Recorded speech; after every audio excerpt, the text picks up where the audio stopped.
So, like I love the terms we use diabolical there, because it, like, I think, putting this back into a spiritual situation, on the face of it, it's a hilarious story you can tell, great anecdote to hear at parties and stuff, but like in reality there is a truth there that goes way more deeper than just I got bed bugs and it was horrible.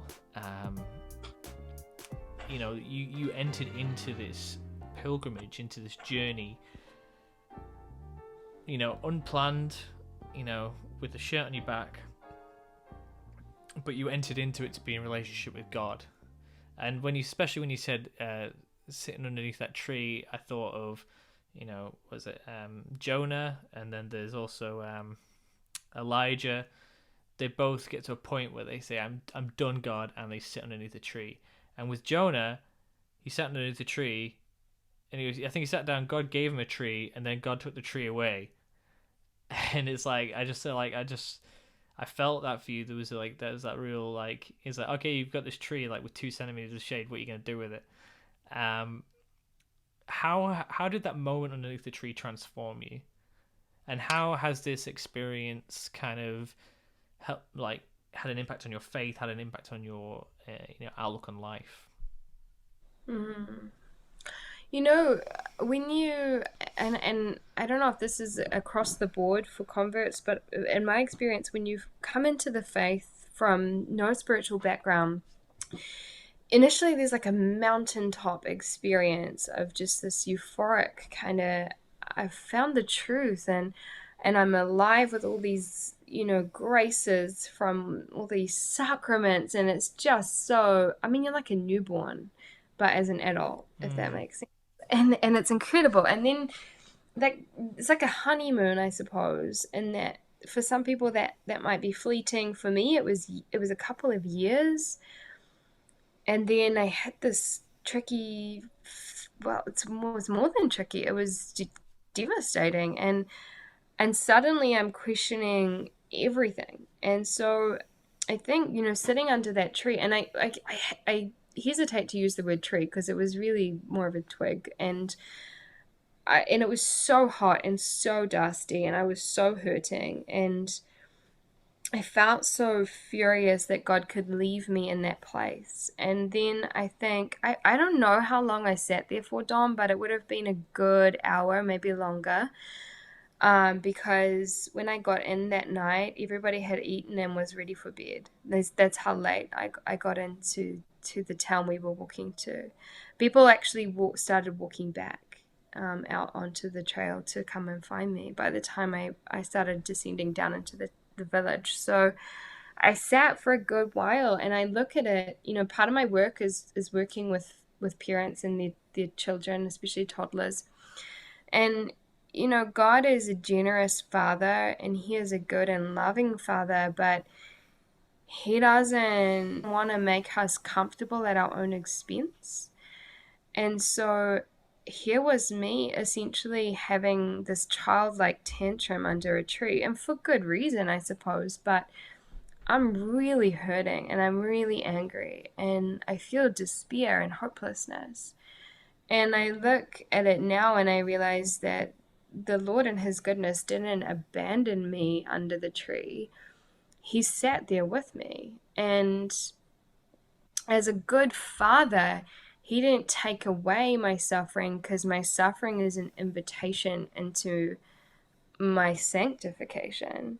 He doesn't take that away because he would be robbing me. He gets down in the dust and he sits and he waits with us. And a father who is prepared to do that, or will do that out of love, is a good father. I won't take away your hard thing, but I'll be with you while it's hard, and then let's get up and walk together. So I really felt like the Lord said, like, okay, are you done? and and I had no choice but to be done. But he never once, I believe he never once even glanced away from holding me in his gaze while I sat and tantrumed. And so I guess my the thing that changed in me was a spirit of perseverance that I had never had to develop before that. I'd never been required to have the essence of poco a poco to carry on just one foot in front of the other, despite or no matter what.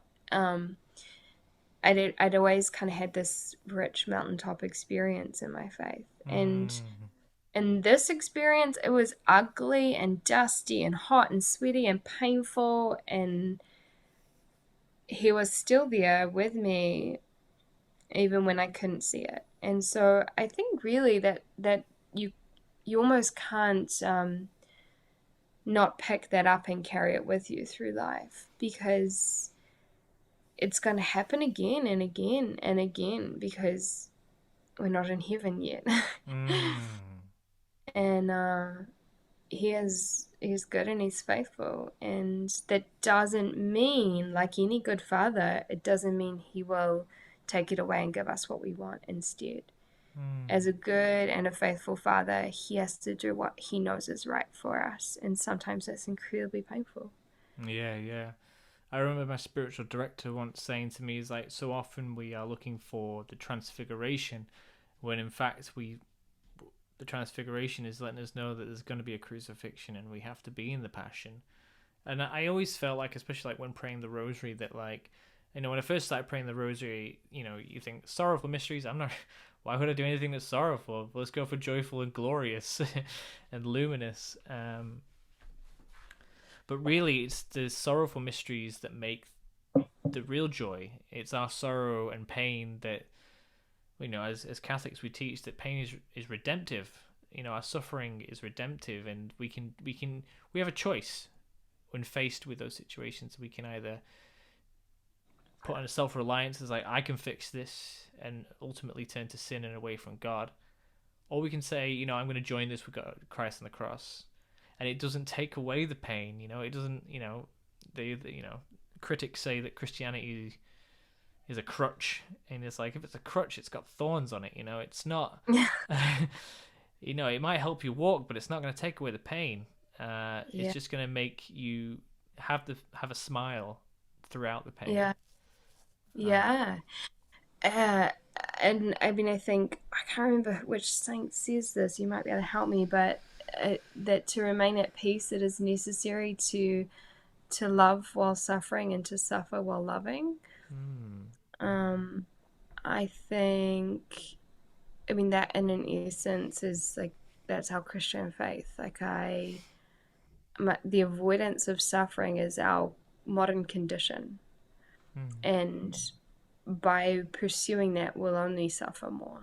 And so mm, to learn to suffer in love, and it has to be in love of Christ, because I cannot love well in my own strength. Deliver me, Lord, from the false belief that I have what it takes. No one has what it takes mm, to love well while we suffer, and mm, we have to do that through Christ. And so, mm. yeah. So that was 2 weeks in, and you had your breaking moment, where you were completely broken. How was your knee at this point? Huge. My knee. I mean, you don't have access to things that. I mean, if you did an injury like that just in your normal daily life, you'd be off the gym. You'd be strapped up. You wouldn't be. You'd probably have a surgery. I mean, I don't Mm. know. It's pretty severe. And when I came back to New Zealand months and months later, I finally went to physio, and she said, uh, "Tell me about when you injured it." And so I started to, and she said, "And then what did you do?" And I said, "Well, I kept walking." And she said, "For how long?" And I said, "Oh, maybe 3 more weeks." So she was kind of like, this is your knee now for the rest of your life. There's nothing I can do for you, and goodbye. It was pretty bad, and it was bad for a while. I ended up at the next city we were in, because you go through very small villages and then slightly bigger ones, towns, and then cities. And in the early stages, most of them were very small. I mean, I remember us getting into one small village where we thought, okay, like we'll get sorted, we'll have dinner, and we got there and there was nothing. There was just nothing, and we ended up buying a a half-eaten loaf of bread from somebody who lived there because he had this little shop, little tienda, but there was nothing. There was like a few cans, some, I remember it so vividly, a few cans, some sardines. Uh, he had like the hamon, the the big leg of animal hanging up that you just like continually, it's just there in the heat. Like I don't know how people, they don't die from it, but they don't. Or maybe they do. Um, and he went out into his own kitchen and brought us back a loaf of bread that he'd was from his own kitchen to sell us. So you go from that, you might be in that kind of environment for days at a time or a week at a time. And so I ended up finding in a larger town or a city a knee brace, some strapping, and walking poles. Walking poles were life changing. I think they say that using walking poles actually takes about 30% of the load off your feet, which is just, I mean, you're not really leaning on them, but it's just the nature of the way you're balanced, I think. So that made it doable. That it was still pretty suffering laden, but it was doable after that. Um, and I walked like that pretty much till the end, with my knee Yeah. strapped up and my poles. So how did was the bed bugs and the broken knee and everything, was that your lowest point? The moment under the tree was my lowest point. The moment under the tree, I mean, sitting on that bathroom floor after Rachel had counted my bites was pretty low. Uh, and I mean, I definitely had my moments of just utter heartache, really, and grief, and really missing my life and missing my fiance and missing grieving what I had perceived to have lost. And but that pinnacle moment under the tree, I would say, was, I mean, I don't even want to call it a low point because now I see it as being uh, like one of the most profound moments of my life. But at the time, that's the lowest I'd felt for sure. And it didn't I didn't have another moment quite like that again. Yeah, I think for myself, I've always felt that like crushing moments and like dire kind of like emotional situations are always the most real uh, you ever get, the closest you get to being human. And so like a little Hmm. part of me has always desired, I'm a little bit melodramatic, but like I think because when growing up I always wanted to be an actor, and it's like I think it's because I always wanted to experience that. I always wanted to find that point where it's like you're under a twig in the middle of nowhere screaming at God, and it's not just something that you do. Everyone can scream, everyone can sit underneath a twig, but like just being in that moment, and like it is life changing. It's a self discovery moment, and it's not a moment that you desire necessarily because I mean I don't think you would desire to be in that situation again.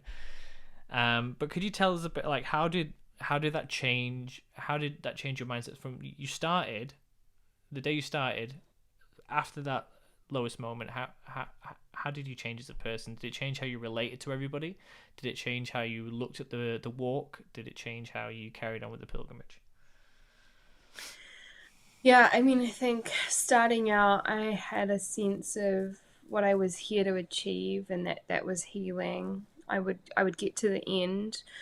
I would touch this relic, and then I would be just light and joy filled, and no more burdens would be on my shoulder.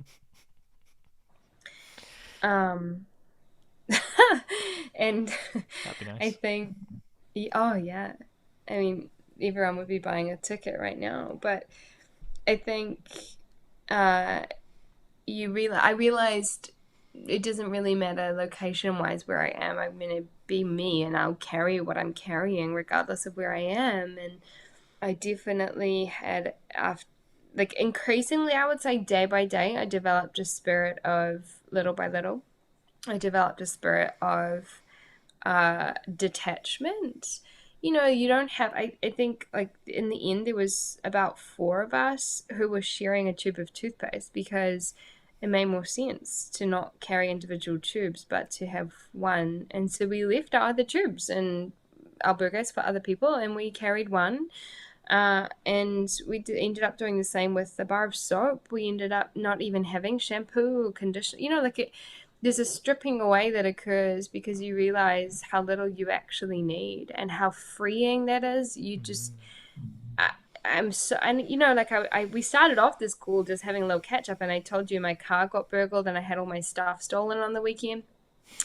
And I'm just now reminding myself of how little I need, truly, that I've become again. This is it's been a while. It's been several years since the Camino, and I've become really attached to my worldly possessions again because this burglary really upset me, and yet on the Camino I'm so free. I feel so free, and I'm sharing soap with 4 people.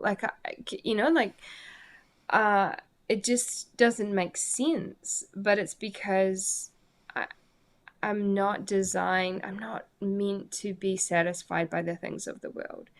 And so when I really allow myself to have those things stripped away, now I find myself free to pick up the things that will truly satisfy me, which is the peace of Christ, God's love for me, communion with other people.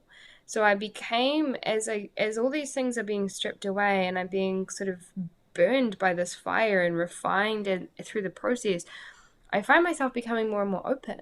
I start making more friends. I start growing deeper in relationship. There were nights where we would have 20 people around a dinner table and we would cook for our little Camino family in service, and it was always very humble, sort of a gigantic tub of pasta and crusty bread and plenty of red wine, and you realize this is actually what matters: connection, relationship, communion with God, and that's all I actually need. And the more I accepted that, it comes with a grieving because we're very attached to the other things in life. But the more I laid the other stuff down and picked these things up, the lighter and freer I became. And I would like to think that I carry that sort of in many ways in my life now. Relationship first, things and work and other parts of life are always secondary to that, but it's an exercise, it's a discipline, and it's a daily thing. And a pilgrimage is a continual journey as well. It's another one I have on my bathroom wall. I am but a pilgrim passing through. And this is my very dear friend who I met on the Camino.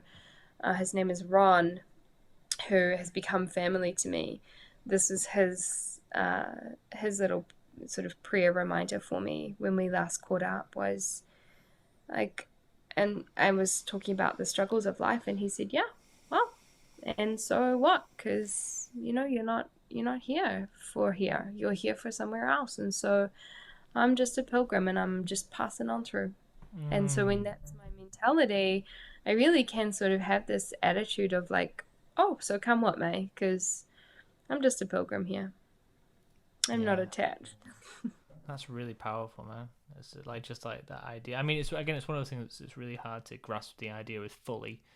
It's kind of abstract. I'm a pilgrim. I'm not going to a place. I'm going to heaven, which is so much more. And like trying to grasp what heaven is and stuff is a whole other thing in itself. So, yeah. So you've detached from all these things, and like I was thinking, like earlier in the year we spoke to a guy called Jacob Imam from New Polity, and he talks about how we only should have stuff in order to give it away.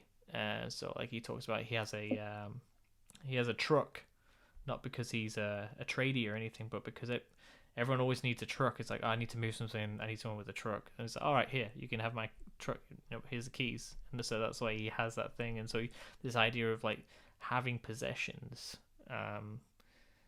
possessions are very much like grace. They're a gift that remains as a gift, and gifts are for giving. You've managed to bring that into your life somewhat. You know what you've taken from the Camino, but like, yeah, it's just so hard. It's like discerning. It's like, what do we need? You know, and you know, how much comfort do we want? You know, because obviously we want a lot of comfort. The comfier, the better, right? My wife and I are currently talking about buying a bigger car because more kids on the way. But then we're like, okay, we don't want to get the fanciest car because it's too plush, and we should buy something more within our means. But then at the same time, it's like we need something with the most functionality. And so like there is that constant thing, and like this whole idea of stripping away is it's a difficult one to work through. Have you got any tips on like working through those ideas, like using your experience from the Camino? I think there's very few of us who are really called to do this in an extreme way. And I guess I perceive that. Like, I've never pondered or been open to the idea of religious life in a way as what I was on the Camino, because it became very appealing to have nothing in my worldly possession but what I absolutely needed. And then when you're in the world again in this way, I realize it's actually, it's okay to want to surround yourself with beauty. It's okay to want to, I interior design and aesthetically pleasing things are something that bring me joy. Creating a space where I feel peace and I feel contentment and I can sit and quietly pray in the early hours of the morning, that makes me more inclined to spend time with Christ. So I think, it's not to throw the baby out with the bathwater. That we have to be humble, but we also have to incline our ear toward God and what He's actually asking of us. I think, to just dress ourselves in sackcloth and not want to own anything beautiful or fancy that's not what He's asking of all of us at all. So I think, I drive a late model car. I have nice things. I like to buy nice clothes, and yet it can be taken away, like I learned on the weekend, in the blink of an eye. So the key, I think, is detachment. I really believe that it's okay to have wealth, that it's okay to have nice things, but why? Why do I want those things? Set your heart not on these things of the world. And if they come, they come. If you have a career that provides you an income, that means you can buy that nice car, and you spend a lot of time driving and your family like air conditioning and space, then I don't see a problem in that as such. I see problem in that I would so desperately want that nice car that I would forfeit who God's calling me to be, or where God's calling me to set my heart, which is on the things of heaven, not on the things of this world. So I think if those things come as a little bit of a byproduct to me living the way God's calling me to be, then so be it. But if they are my identity and my source of security and joy, then I'm out of balance.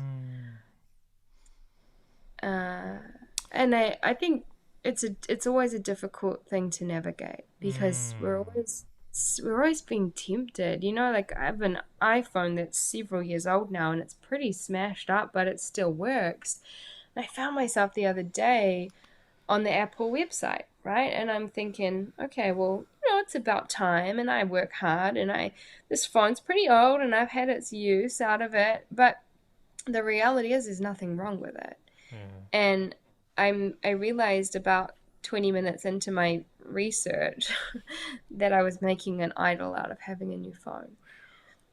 And so I still have it for now. And I don't mean to say I won't get a new phone at some point, but right now I can't, because I was making an idol out of it. And yeah. And Yeah. Chris West talks about looking at the world through a sacramental lens, the way Jesus looks at the world. And actually, these small little pleasures that we have are actually pointing us towards God. God wants us, Absolutely. wants us to have good things. He wants us to have pleasure, and in heaven we'll have those things. Like even our favorite foods, our favorite snacks, our favorite pet, and all these things will be with us in heaven. Not in the same way, but like they are ways that God woos us into a romantic relationship.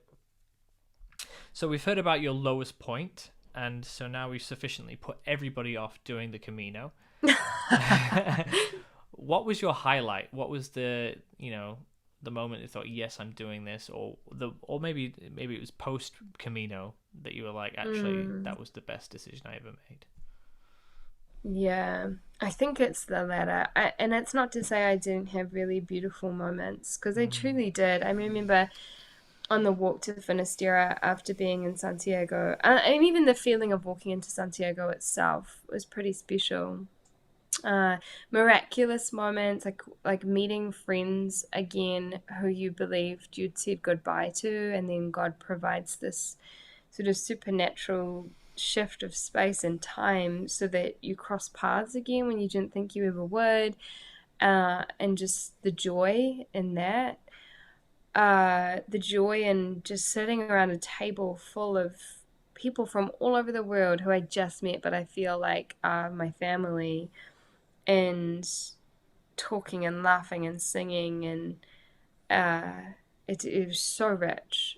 But I think truly the fruit is not really visible until I'm on the other side, and I look back and I think, okay, wow, I've been really richly blessed, but also I've been transformed, and the transformation continues. I mean, that the prayer, I'm just a pilgrim passing through, I'll see glimpses. It goes on to say, I'll see glimpses of heaven in this world, but they are merely glimpses of what is to come, which is where I'm going. And this is given to me in wisdom and, I guess, like a real deep spiritual love from a friend who I met several years ago on this dusty road in this soulless desert. This is where I met my friend. It was in this part of the Camino. And no way at the time, walking along this dusty road, banged up, hurt, eaten alive by bedbugs, would I have said, this will be this week will be a pivotal moment that in 6 or 7 years I'm gonna be so grateful for. And you can't have that level of, it's not until you can zoom out and look at something from above or from the kind of retrospect sometimes. And so it's even that in itself is this huge exercise in trust. And some of these things have taken this whole several years to come to fruition. I mean, many of the fruits have been active and vibrant and visible all along, but and if you'd told me 7 years ago, oh, you won't see the fruit of this for another 4, 5, 6 years, I would have wanted to hurt you. But but in patience and perseverance and trust in the Lord, he fulfills his promises always. He will never be outdone in his generosity for us. And so I trust in this little way that I will get up every morning and I'll try again in this tiny little way, like I learned on the Camino. I don't know how I'm going to walk 30 kilometers today with this busted knee, but I don't have to even work it out. All I have to do is put this foot in front of the other. And I think that's how we live. And talking about like seeing, if someone was said to you like 5 years from now you'll be seeing the fruits from this, I think like that's like a very kind of like, I don't know, maybe logical, like hyper-logical way of seeing it. And because I don't feel like it's, okay, you have to go through this. You're going to have bed bugs, you have to have a busted knee, you have to be in the soulless desert in order for you to get this particular fruit. But I think it's like God uses everything we give him. And it's like, okay, Yeah. you've hit this rock bottom. And it's like, don't worry. This is going to be giving you fruit for the next, let's say, decade. Yeah. Because, like, in 5 years from now, who I have no doubt that you're going to be thinking, that's another thing I got from that. It's not a finite resource. It's a limitless Mm-hmm. principle. Mm-hmm. And I think it's the idea of the taking one step and putting one foot in front of the other. It's apparent in that moment under the tree because I didn't feel there was no movement right under the tree. God sat there in the dust, and this is the image I have in my head. God sits in the dust with me. The Lord just crosses his legs and gets down and sits there with me and waits. And it's not until I make the decision to get up and continue walking that he moves with me. So I really believe God blesses us as we move. God blesses the steps we take. He works with our work. And I think there's a lot of sort of spirituality that would point us to the belief that we're like these chess pieces and we just have to wait to hear the will of God and then he'll move us. But I really believe that he blesses us in our momentum, and we want to have our ear and our eye and our heart inclined to him at all times to instruct the steps we take. But to get started, you have to get started. And so to carry on walking, even though I don't know the way, but I do know how to take this step right now. And I do that in absolute trust that God will make the next step possible. I have everything that I need because of who I am in Christ. So beautiful. So beautiful.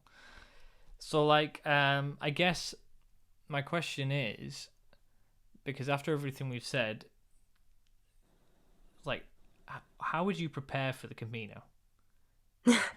Because it sounds like the experience you've had, as I was saying earlier, is like something that I guess I've been yearning for. Even though I don't want to be ridden with bed bugs in the soulless desert. That yearning to have that real connection with humanity, with who I am, with creation, is something that we all want to, and that's why we desire to go on these things to find God. And generally, even when you watch these movies, like there is the movie of the Camino, and it's always like people are broken, but they find healing through this, and there's so many different ones, like the bucket list and whatever. It sounds like the best way to prepare for this is to just go to TK Maxx, buy some trainers and a bag, and go for it. But like, I can't say that was a big recommendation. Well, it's not. It's a terrible recommendation, but I think there's very little I'd do differently. I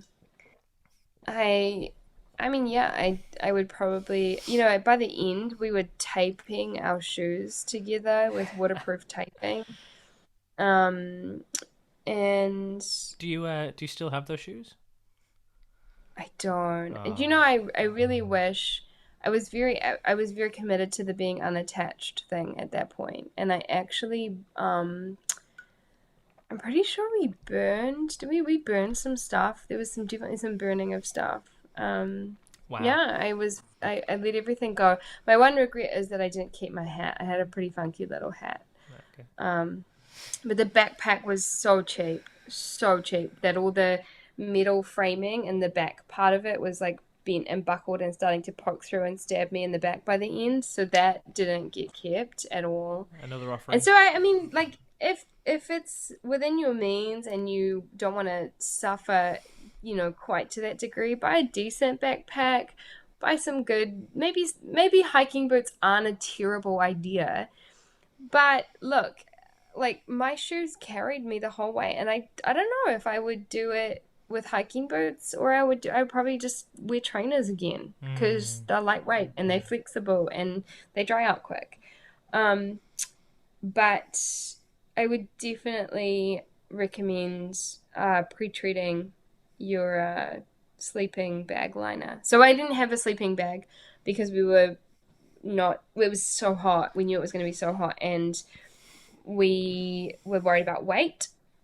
And so a silk sleeping bag liner is meant to be, if you do it in a hot climate time of the year, then a silk sleeping bag liner is meant to be the trick to avoiding bed bugs because they can't burrow into the silk. It's too tight a weave.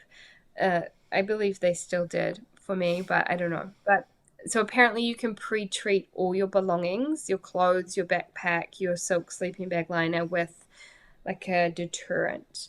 So I would go pretty heavy on that if I was to do it again.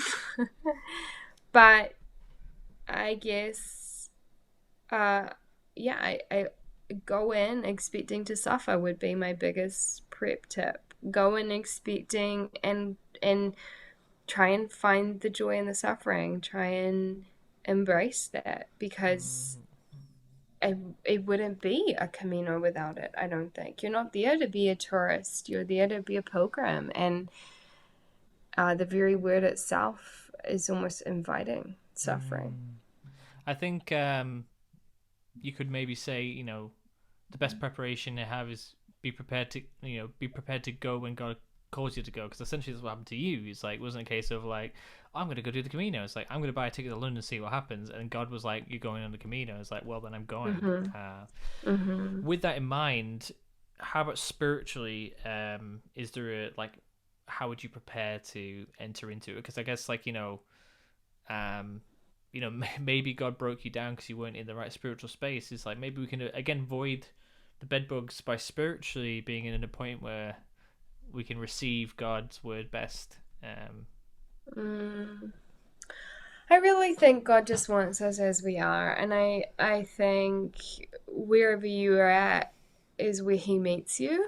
Um, he doesn't want us to come forward uh, having, like spat on our hands and combed our hair before we present ourselves to Him. He wants us to turn to face Him with blood, sweat, and tears on our face. And so, I mean, yeah, there's definitely things that you can put into practice to create a space in your heart that is more receptive, more inclined to hear God. But honesty, I really think honesty and communication, well, prayer is communication, but an honesty and communication in all relationships, especially the one we have with God, because He knows anyway, right?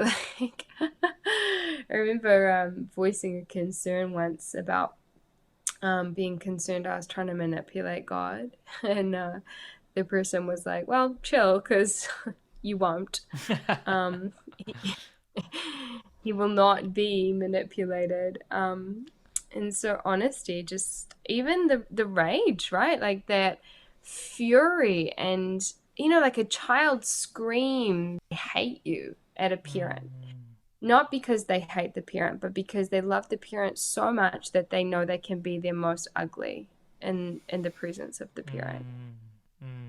And so I'm not condoning that at all in terms of how we should speak to God, but I do think He wants the guts and the honesty and the ugliness, for sure. Yeah. So it's about getting rid of those masks and those barriers we Yeah. put up. And I suppose Yeah. if you enter into this not willing to, God will break them down. And Do you know, you just made me, when you said removing the mask, you just reminded me of something. Someone came up to me after, I don't think it was Mass, I think it might have been Adoration.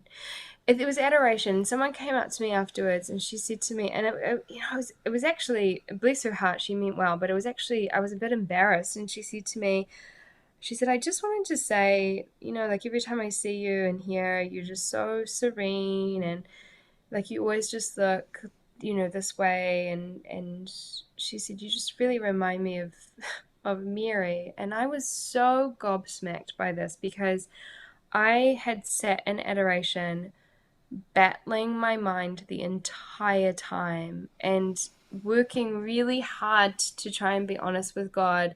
And all I could come up with in honesty was, "I really don't want to be here. I have zero interest in being here." That was as honest as it got. And that was really the depth and the beauty that I experienced in adoration that day was, I really don't want to be here.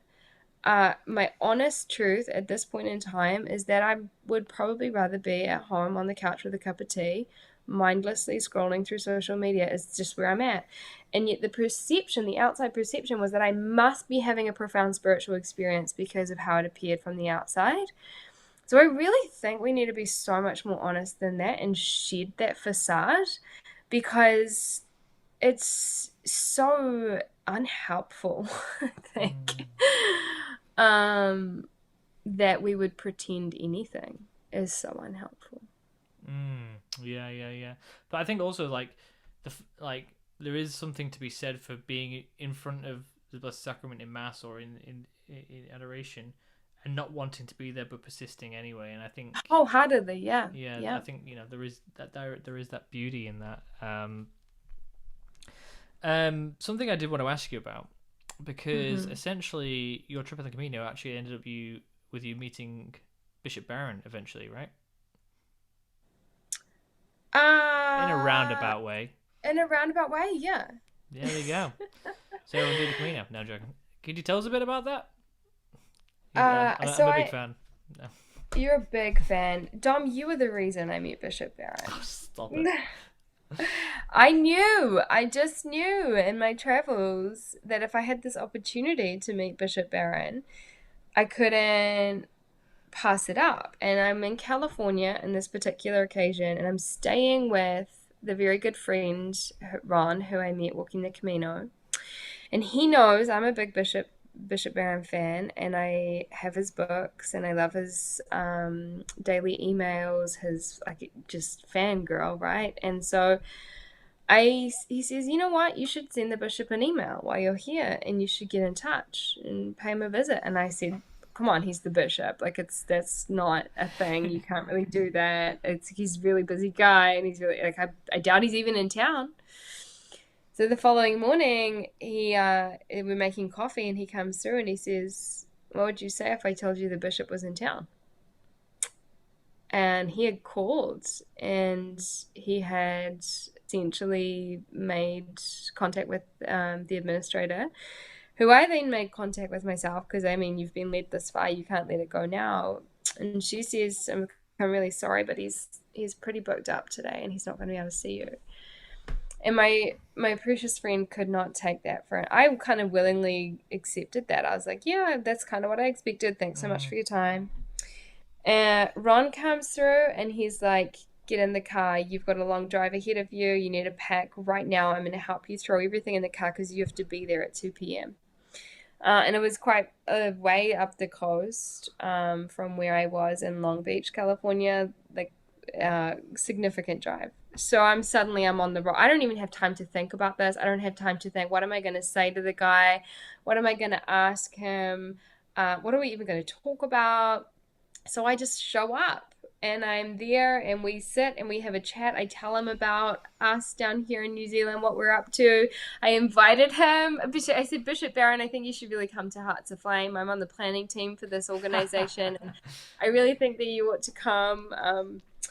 He said he would think about it, but that he that out. So, but we recorded a message. I don't know if you remember that. I got Mm. him to record a message, and you recorded you and the group. I think there was a Theology of the Body group at No, the time, it was the Catholicism series. the Catholicism series. Mm. Recorded a little message for him, and he just it was pretty cool. And then I left, and I got in my car, and I was like shell shocked, right? And I'm sitting in my car, I'm like, wow, that was pretty cool. And I start driving, and I realize I didn't get a photo with him. So I turn around and I go back, and I'm like embarrassed to knock on the door, and she comes to the door, and she's like, "Hey, do we need to call security, or are you gonna be okay?" And so he was very gracious to come back downstairs and have a photo taken with Ugh, me. the man, the legend, Bobby Barron. Um, what what a great way to end that like long and amazing experience of the Camino. But we have a few listener questions. Are you happy to answer a few? Absolutely, yeah. Cool. Well, we have one here from Victoria. So, why did you do it? We kind of did that. What did you learn? What was your experience like finishing? And what people did you encounter? What conversations do you have? So, I guess the one thing we didn't answer there was what was it like entering into Santiago after the trauma and the pilgrimage? Um, I'm a crier. I'm a big feeler. If I feel something and you're around me, you'll know what I'm feeling kind of person. Mm. And I just wept. It was pretty deflating actually walking into the square itself because it was all under construction at that point in time. So it was Uh, covered in scaffolding, and our photos are a bit sad. But we went to mass, which was pretty incredible. They had the big thurible swing mm. right through the whole. It was an incredible experience. And I don't think I stopped crying from the moment we walked into town until, then we went out we were going out to dinner that night, and we discovered when I walked in to get the certification from the Compostela, uh, I realized that some very dear friends had stayed on in order to welcome us into town, and so I was just this puffy, blotchy, weeping mess for probably like the next 24 hours after that. Um, and again, the reason for that is the people. It's really that you just, this love and this bond and this connection you feel with these people is so profound after all this time. To reconnect, to have it come to an end. There's a grief. There's a sense of sadness over that. There's utter relief that it's Yeah. over, mingled with grief that it's over. Yeah. Mm. Yeah. Yeah, thinking about it like back is like I definitely was a tourist on that whole pilgrimage. A, we were only walking for about a week. But B, when I entered into the cathedral, I was kind of, okay, so where's this thurible? You know, like, okay, come to the end of this 100-kilometer walk, and I'm like, I'm looking for a thurible. Can you help me? And no one would tell us anything about it. It's like, okay, this guy's a Hmm. tourist. Another question here from Winona. She asks about training, and she says like, well, 600 kilometers is quite a lot if you're not an athlete, but she was more asking like, where did you sleep on the road? So like, you talked about albergues, and there was some times that one time where you found a really dodgy place. Was there any times where you didn't find an albergue, or? Was there any times? There was one occasion where I was about to be told I couldn't enter the building because they saw that I had bed bug bites and they weren't going to let me sleep there that night. Um, and so I was quite prepared to sleep outside that night. And in the end, I think my friends basically said, "Well, if she doesn't stay, we don't stay." So I was allowed in the end. But I mean, I can understand it because the last thing an albergue wants is to be plagued with someone else's Mm. bed bugs. But no, in general, we always left early enough in the morning that we were pretty safe getting a bed for the night. And when you've been walking for a while and you've got a little bit of a community around you that you've been blessed with, if someone is able to um, pick up the pace and go on ahead and reserve beds, that sort of Mm. thing. So I think, I mean, there were a few close calls, but for the majority, I did share a bed one night with my cousin. But other than that, we were pretty blessed, and there was definitely conditions that were pretty. I mean, I can remember being in this huge place. It was in a big city, and the albergue was a warehouse, basically, with just hundreds of bunks. And I can remember sitting up in my bed in the middle of the night, and it was so hot, and I hadn't been to sleep, and just listening to the snoring of just so many people in this one big space. And Mm. I legitimately remember sitting there and like thinking in my head, what would happen if I just sat up here and screamed as loud as I could?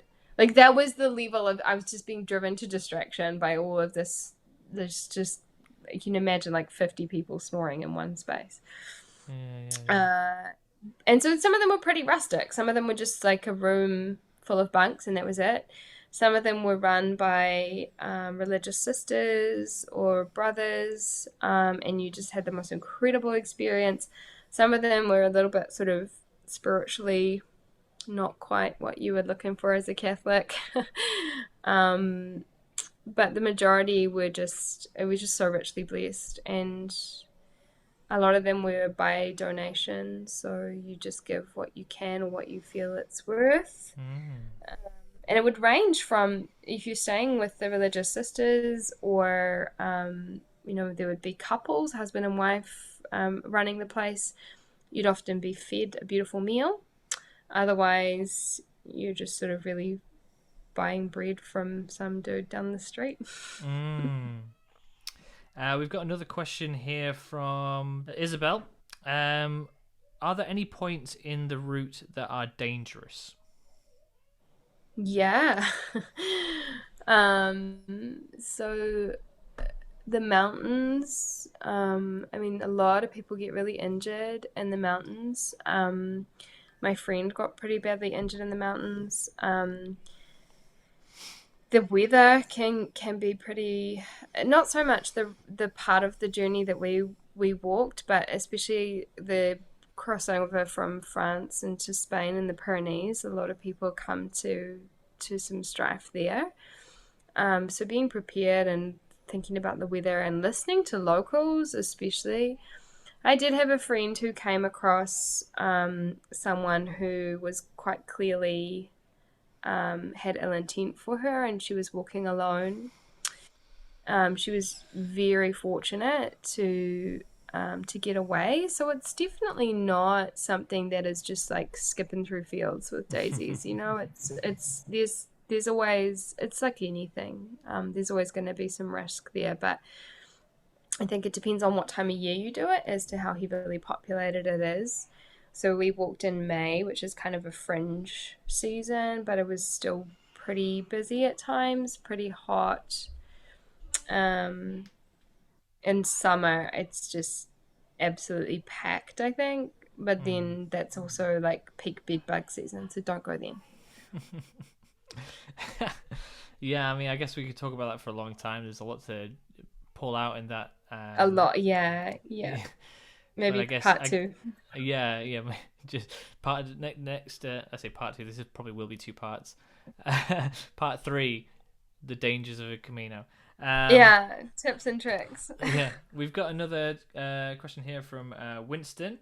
Oh, I suppose we've kind of already answered this, but he says, "Was there a part of the walk that was particularly challenging for you? This may not necessarily be physical sense, but maybe spiritual.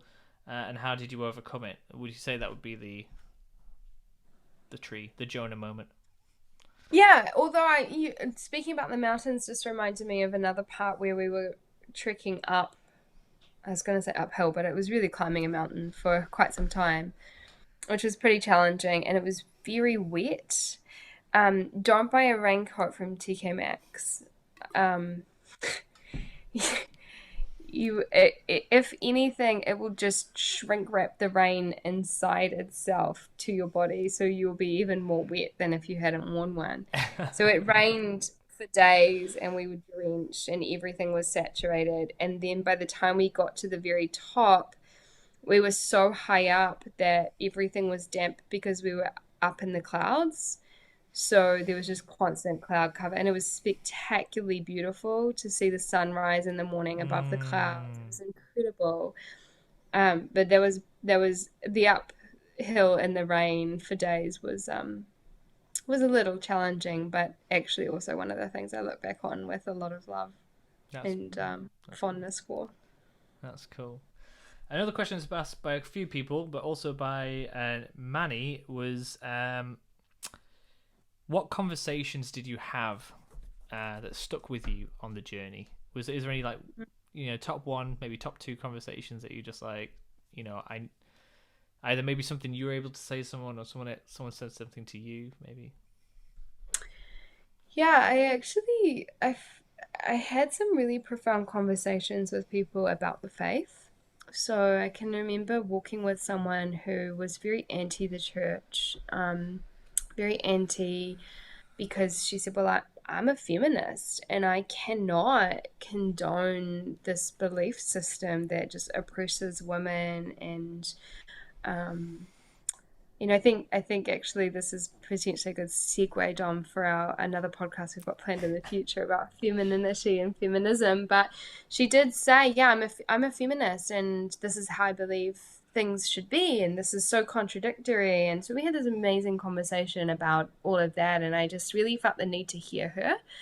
I felt like this has to be coming from a place of hurt somehow, and when we're hurt, we're defensive. In fact, we generally only defend what is hurt in us, and so she needed to be heard, she needed to be understood. So we go through all of that, and then I say, what if I could share my perspective as a woman who also believes I'm a feminist and what I believe is the true sense of the word. So I did, and one of the things she said was, the age-old debate about the scripture of wives submitting to husbands, and I said, what if that meant that as a woman, a married woman, I'm submitting to being loved by my husband in a way that he is attempting and striving to love me the way that Christ loves his church, which is to sacrifice his entire being for her. And she said, is that what it actually means? Yeah. So, I don't claim to have converted her at all, but it was just, for me, it was like a really beautiful experience of actually being able to. I don't think we do much good by hitting people over the head with the book, but I think we do a lot of good by really hearing where people have felt hurt or offended by the church or by the perception of the church. I think I read the other day, no one actually hates the Catholic Church, but a lot of people hate what they believe the Catholic Church to be. And that was a bit of a common theme, and I would say those were my highlights, really, among many other really beautiful, intimate conversations about people's journeys and their lives. And you really realize, gosh, we're all just pilgrims on the journey, battling our way through, because everyone's going through stuff.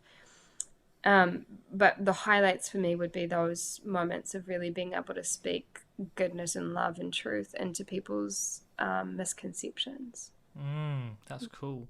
Was there anything that anyone spoke into your life that was particularly powerful, or that you still? Okay, I don't even know where to start. Like, I just absolutely, and continuously to this day with the people I've met. I mean, the night that I met my very dear friend, who I've referenced a few times, I was probably feeling the real peak of my heartache that night, and that this group of people invited me to dinner, and I sat across the table from them, and I was so hurting that it was kind of impossible for me to engage without really telling them what was going on. So I did. I just said, like, this is what's happening for me, and I was super vulnerable. And this, in the space of maybe 2 or 3 hours, this man sitting across the table, who was really kind of my father's age and just had a pure heart of gold and kids my own age at the time, in that instant became like a real spiritual father to me. And it was a total gift from God. And many things very similar, but also very different, healing of relationships. My cousin and I had a huge argument in the mountains one day where we just really let it all out, and we yelled, and we got angry with each other, and we stormed off. And you can't storm off on the Camino, because unless the other person's like, okay, well, I'll just wait back here while you just get a head start, you can't do that. And so she'd storm off, and then I'd be behind her, and then I'd say, well, then one more thing, and and then allowing all of that to come out in this space, in this way where there's no time constraints and no one's saying, okay, well, I gotta go because I need to go to work or cook dinner or whatever. Super healing. And so I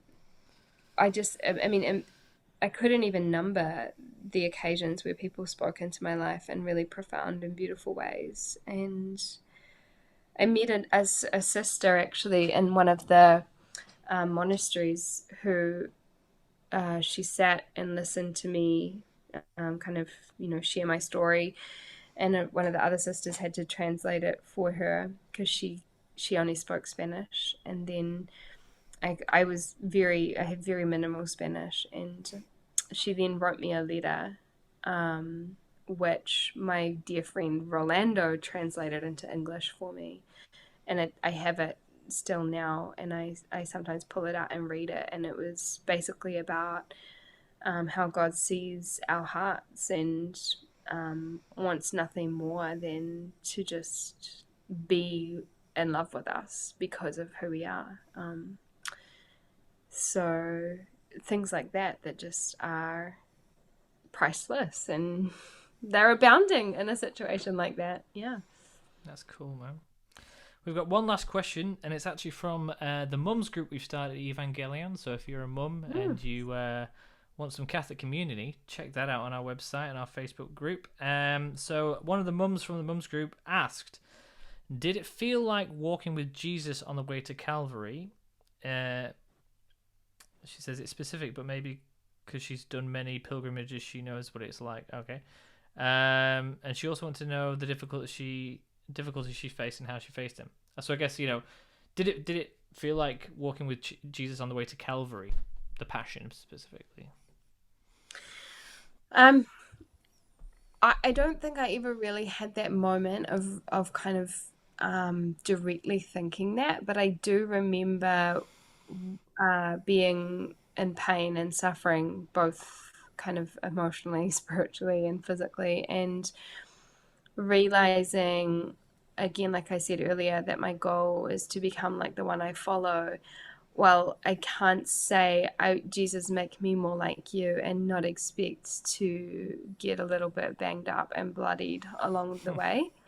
So if I say that and I want only comfort, then I'm a hypocrite and I'm a liar. And so I realize, like, all of what I have, and now I'm saying, how dare you inflict this on me? But all of what I have, I asked for when I was baptized. I asked for all of this suffering when I said, make me like you, unite me to yourself, purify my heart. Like we really ought to be careful what we pray for if we're afraid, right? I pray, Lord, I have no rules for you in my life. Do what you may. And then, whoa, all of a sudden life's flipped on its head. And now I'm no longer planning a wedding, but I'm in Spain and sitting under a tree in the dark, right? Wow. So I think, yeah, Calvary it's a great way to look at it. I don't think I've ever had that exact kind of imagery in my mind, but I definitely felt united to God in his suffering, for sure. Wow, that's really cool, really powerful. Yeah. Well, Helen, you're the first 2-hour podcast I've ever done in my whole life. Yes. Well, I have to tell the listeners actually that Dom told me if I was boring, he'd cut me short. So I'm going to call it a success. There you go. No flies on you, Helen? I can honestly. Well, there was lots of bugs all over you, but I have to say, just hearing this story, and I've heard most of it before because we've known each other for, let's call it, a decade. It broke my heart, not in a bad way, but in a good way. The heart's always cracking open to let God more in, and I think just listening to this story, there's lots of things I can relate to in my own life, and I can think of, where it's like I can get a lot out of what you've said. So thank you so much for sharing your time with us. Is there anything you would like to send us off with? Anybody listening, like a quick 2-minute, like something you want to say to the listeners? I don't know. I think I've said. I feel like I've said too much already. So, no. I mean, I think that yeah, I'm always happy to, if people have more questions, or if someone's planning on doing it, I'm always happy to have a Camino chat. So if people find a way to contact me, if we can put maybe that in there, I'm happy for that. Otherwise, I would say poco a poco, little by little, carry on. Praise the Lord. Well, what we'll do is, if people want to get in touch with you, you get in touch with us and we'll hand it out rather than just putting your email address on YouTube and Facebook for the world to see. It's probably the best way to do that. So again, thank you very much, Helen, for your time, and everybody listening, thank you for staying with us all the way through this 2-hour episode, or if this is a two-parter, for coming back for the second part.